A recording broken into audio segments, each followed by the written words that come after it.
Health is a digital therapeutics company, which means we take landmark behavioral science programs that have been shown to work in a face-to-face setting and bring them to the digital era. And our first is a weight loss and lifestyle intervention for people at high risk for type 2 diabetes, so for people with prediabetes. And it's based on a very famous study that shows that if you intervene at the right moment in the right way with folks at high risk for type 2, you can reroute their trajectory and make a big impact. Yeah, that's incredible. So tell us more about your founding story. How did Sure. you guys approach behavior change and clinical research? I know that there was this, the NIH study was kind of pretty incredible, but it was really stuck in this clinical setting and not being used, very widely. So how did you guys kind of take that on, and what was that like? Yeah, so we were, I was, I had been in medical school before starting Omada. It's on an internal project, a design consultancy, and just really I was looking for interesting ways to apply a little bit more clinical rigor to digital health while not sacrificing product quality. And the second you start reading the chronic disease literature, you immediately realize what a terrifying crisis type 2 diabetes is in our country, and B, you realize that it's entirely preventable. The proof in that is from this NIH study and others and subsequent translations. So the founding story is quite simple. We were looking at the science. It seemed like there was already a incredibly successful intervention for people at high risk for type 2 and for people with prediabetes, and so we were poking around and heard about something called the CDC's National Diabetes Prevention Program, and that was funded in the Affordable Care Act. The charter of this effort is to create a world where it's just standard of care for everyone who's at high risk for type 2 to be referred into a program based on their standards. And we figured with 1 in 3 adults at risk, there needed to be a digital complement to that, and we asked them if they might support that if we gave it a go, and 3.5 years later, they've revised their standards to accommodate online programs. What does that process look like? You were doing a lot of research, and stumbled upon this great, program that you were inspired to kind of create a digital version of. Are there like tangible steps or tangible things that you would suggest for other, tech entrepreneurs or people who are looking to get into healthcare to kind of follow in your footsteps? Sure. So, I think in healthcare it's one of the spaces where it's actually sometimes not helpful to try to reinvent the wheel. For instance, we could have taken an entirely new approach and said, well, look, this study before, operationalize this sort of program in X, Y, and Z way. We have this hypothesis that doing it, this new way might work even better. That's an approach you can take. It can slow you down. Healthcare can be risk averse. There's a lot of legacy. It really helps if you're standing already on a strong clinical, commercial, and policy foundation. So, I would say, a lot of interesting healthcare entrepreneurship ideas that can have an enormous impact on patient care can really come from investigating those 3 pillars, evidence, policy, and commercial viability, and just figuring out one where technology can take it from 1x effect to 10x effect. Right. So I want to talk about design. Sure. So you were at IDEO before starting Omada, or during your time when you were starting Omada. How has design-centered thinking kind of influenced how you have built the company? I think a ton, and we have a lot of IDEO talent in Omada now, and great designers from other places. It's funny because design, when and this is, you obviously referred to it as much, but design at Omada isn't, it's not visual design, it's experience design, and it's it's what kind of product experience can you create that's most likely to pull someone through a 4-month kind of core program and get them to make changes and and lose weight, and to do that you really have to just completely try to get in the brain of someone who's looking to make those changes. You have to sit in their home, interview them. They're different than you, right? The average age of someone in Omada's program is actually in the 50s, right? So they're not my close friends. So you have to just get to know your users in a very kind of deep way, and to some extent intuit what might be the right experience based on just kind of your feel for how they react to your product. And I think at Omada, the general kind of construct for a program in that we form these small groups and get them a digital scale with a cellular chip and kind of kick them off in this program has really held. And that was derived from just kind of getting to know people at risk for type 2 and talking to people about their lifestyle goals and their weight loss goals and their past failures and past successes. And that's kind of, it's a design thinking approach. Right. You guys are, really leaders in terms of design-centered thinking and really valuing design in the healthcare world. And I think that that's a huge value add to healthcare and something that healthcare really, could learn from and use. What is that like, kind of approaching this really traditional industry and bringing that fresh look and that fresh kind of take with design in mind? I think it's a lot of fun and it's needed. The thing that always bugged me to some extent is, an area where you really should have the best products is healthcare, right? It's your health. You should have the best product experiences, but instead we tend to have the worst.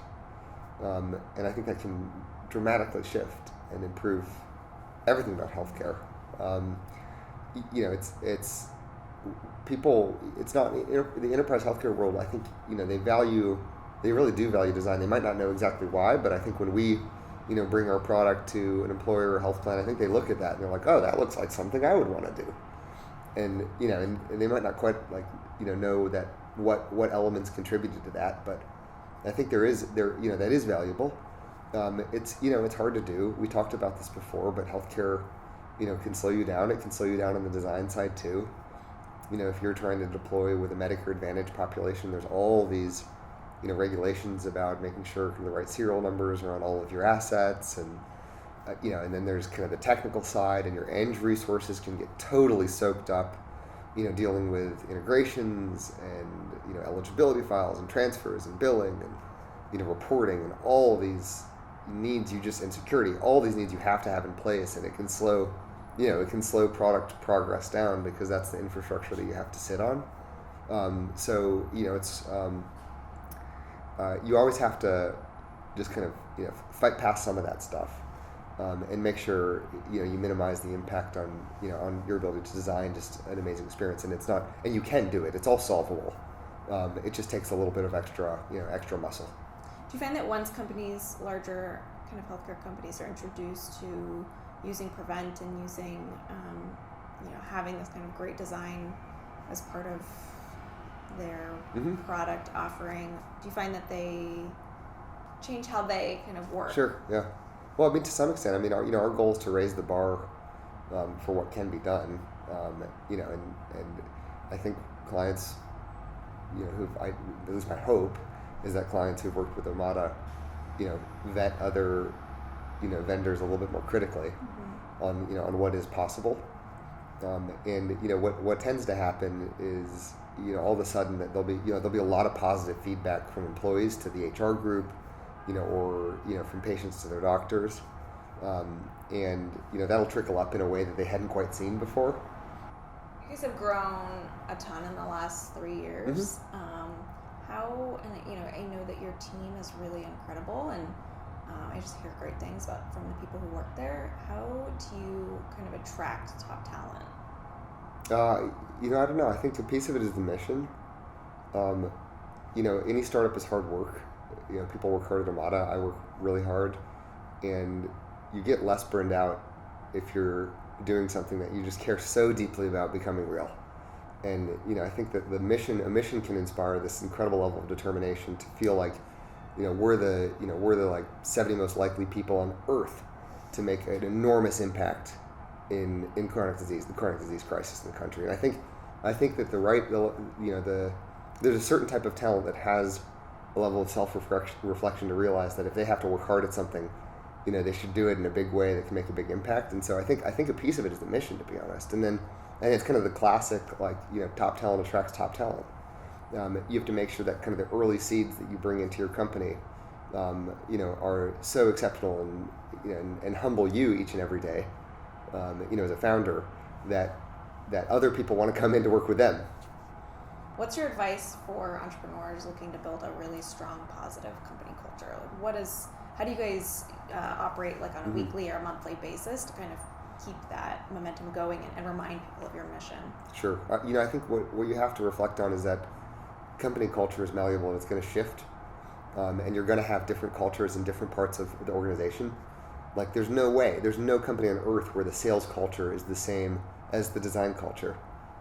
It's just not possible, right? So what you want is, people that are very empathic and curious about what the other functions are doing and value, the fact that the designers are producing amazing design, but really good at sales, right? So you look for kind of, T-shaped people with really broad interests, but they're just aces in the specific area where you need them to be good at. And that can bind the team together because you'll have designers that are in awe of, the talent on the sales side and vice versa.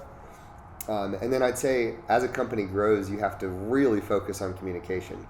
And, when we were like 6 people, there's no need for even, weekly meetings. Then you get to 20, all of a sudden it feels like there's a need for like a Monday morning meeting where you kind of talk, right? You get bigger than that. You have to have, org structure. You have to start having more structure around these meetings.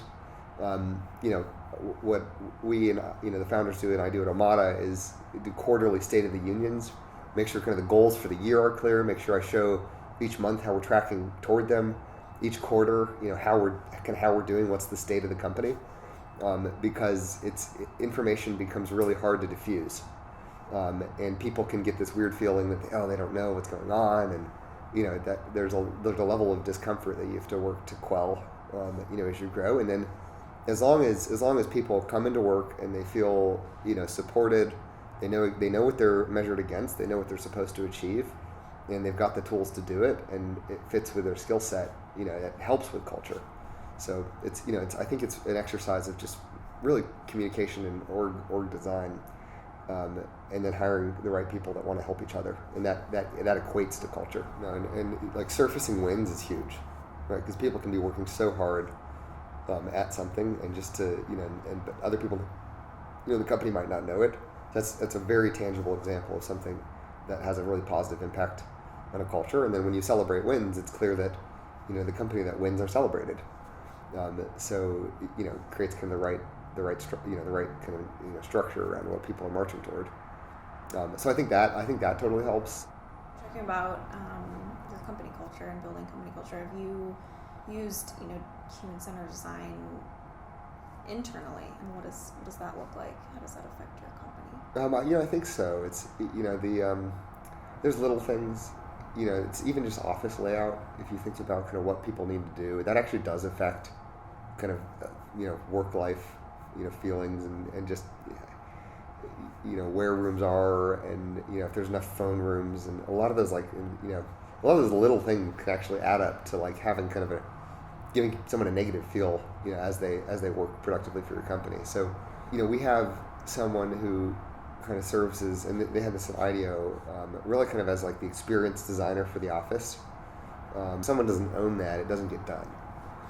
And, what I mean by that is it's everyone from like a very important guest who's coming in to visit the office, making sure they feel welcomed and they have, water, coffee, whatever they need, to, making sure the Monday morning meetings are set up and working well, to, that we have healthy snacks, not kind of bad snacks, just kind of helping, tie the room together.